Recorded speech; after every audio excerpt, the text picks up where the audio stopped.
দিব্য ঘুরে বেড়াচ্ছে। এমন একটা এই গত ৩-৪ দিন থেকে এমন একটা হুমকি পেয়েছি যে শঙ্কর সর্দার গায়ে যে হাত দেবে ৩ টাকার ব্লেড দিয়ে তার নলি কেটে দেওয়া হবে। শেখ শাহজাহান এখন গড়াদের পেছনে, কিন্তু তারপরও সন্দেশখালীর আতঙ্ক পুরোপুরি কাটেনি। হাইকোর্ট সন্দেশখালীর সব মামলার তদন্তভার সিবিআইয়ের হাতে তুলে দেওয়ার নজিরবিহীন রায় দেওয়ার পরও উদ্বেগ পিছু ছাড়ছে না সন্দেশখালীর বাসিন্দাদের।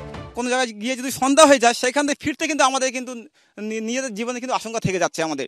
এবং সেই শাহজাহান বাহিনী, সিরাজ বাহিনী, শাহজাহান শেখ তোমার গ্রেপ্তার হয়েছে, সিরাজউদ্দিন শেখ এখন পর্যন্ত গ্রেপ্তার হয়নি, শঙ্কর সর্দার গ্রেপ্তার হয়নি, শেখ শাহজাহান মানে ছোট শাহজাহান এখন গ্রেপ্তার হয়নি।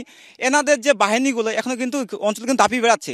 আমরা অনেকে হয়তো জানি যে এই যে মানে যে তোমার আন্দোলন হয়েছে তার মধ্যে অনেক চেপে গেছে, কিন্তু চেপে যায়নি। এরা কিন্তু ভিতরে কিন্তু ওনারা আবার মানে পরিকল্পনা চলছে।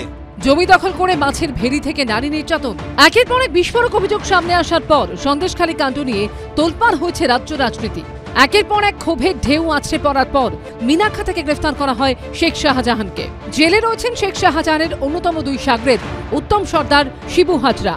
সন্দেশখালীতে ইডির ওপর হামলার ঘটনায় মাসখানেক আগে সিবিআই গ্রেফতার করে শেখ শাহজাহানের ভাই শেখ আলমগীরকেও। কিন্তু এত কিছুর পরেও দু চোখের পাতা এক করতে পারছেন না সন্দেশখালীর বাসিন্দারা। তাদের অভিযোগ, এলাকায় পর্যাপ্ত আলোর ব্যবস্থা নেই, রাস্তায় বেরিয়ে কখন কি অঘটন ঘটে যায় তাই এখনো ভয় কাঁটা তারা। বেরমজুর 1 নম্বর গ্রাম পঞ্চায়েতের পোলপাড়া গ্রাম, ছোট কলাগাছি নদী তীরবর্তী এই গ্রামের বাসিন্দাদের অভিযোগ, এই গ্রামে রাতের অন্ধকার নামলে তারা নিরাপত্তাহীনতায় ভোগে। রাস্তার পাশে বাতিস্তম্ভ রয়েছে কিন্তু সেখানে বাতি নেই, আর যেখানে সৌরশক্তি চালিত বাতিস্তম্ভ রয়েছে সেই আলো জ্বলে না। সব ভয়ে ভয়ে আছি আমরা। এই যা পরিস্থিতি আমাদের, এই বাহিনীদের ভয়তে আমরা কোথাও বেরোতে পারি না। এখানে বাতি রয়েছে তো, জ্বলে না? না, জ্বলে না। আদালত বলেছে বাতি লাগাতে হবে, লাগালে তো ভালো হয়। গ্রামবাসীদের একাংশের দাবি, এখনো গ্রামে দাপিয়ে বেড়াচ্ছে শেখ শাহজাহান বাহিনী। নিজের জমি ফেরত পেতে চাইলেও টাকা চাইছে শেখ শাহজাহান ঘনিষ্ঠ শঙ্কর সর্দার। আমাদের 1.5 বিঘে জমি ওই মুকিত গাজী, আব্বাস গাজী এরা করে খাচ্ছে। কিন্তু আমি এই পার্টিতে জানিয়েছিলাম, ওই টিএমসি পার্টিতে, ওনারা বললো যে আমাদের ওপরে ভরসা রাখো, তোমার জমি জায়গা ফেরত পাবে। তো ওনারা যা কিছু বলেছে আমরা তাই করেছি।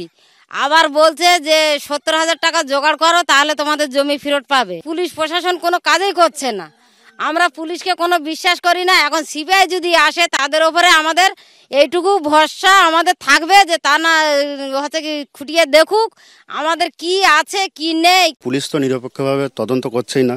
পুলিশ যে অভিযোগগুলো নিয়ে গেছে, অভিযোগগুলো নিয়ে যাওয়ার পরে সেই জমি মানুষকে কথাও দিয়েছে আপনাদের ফিরিয়ে দেওয়া হবে, অথচ সে তার জায়গায় গেলে তাকে তাড়িয়ে দিচ্ছে। অন্যদিকে সন্দেশখালীর বেনমজুরের ঝুপখালী গ্রামের এক বাসিন্দার অভিযোগ, শিশু শিক্ষা কেন্দ্র করার নামে তার জমি নেওয়া হলেও জমির দাম বা কোনো ক্ষতিপূরণ পাননি তিনি। এক কৃষকের জমিতে করা হয়েছিল এই শিশু বিকাশ কেন্দ্র, আর এই শিশু বিকাশ কেন্দ্রটা করার সময় ওই কৃষককে বলা হয়েছিল তাকে চাকরি দেওয়া হবে, তাকে ঘর দেওয়া হবে, কিন্তু সেই প্রতিশ্রুতি পালন করা হয়নি। ওরা বলছিল যে তো আছে জায়গাটা দাও অসীমদা, আমরা টিএমসি থেকে 2 ভাইকে 2টো ঘর দেবো। আরও বলছিল যে একটা মেয়েকে চাকরি দেবে বলেছিল, সেটাও দেয়নি, ঘর দেয়নি। এই অবস্থা ওই ভাই আছে। পুলিশকে জানিয়েছেন?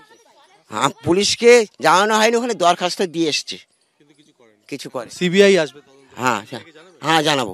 আমাদের কল নেই কো, আমরা সিবিআই এসে সিবিআইকে বলবো ওই সাধারণ ঘিরে নিয়েছে আমাদের কল, আমরা জল পাচ্ছি না কো। আমাদের গ্রামটা পুরো আমরা জলের জন্য খুব সমস্যা। অভাব অভিযোগ ছিল, এখনো আছে, কিন্তু কবে পুরোপুরি ঘুচবে সমস্যা এর কোনো উত্তর কারো কাছে আছে? সমীরণ পালের রিপোর্ট, এবিপি আনন্দ, উত্তর 24 পরগনা।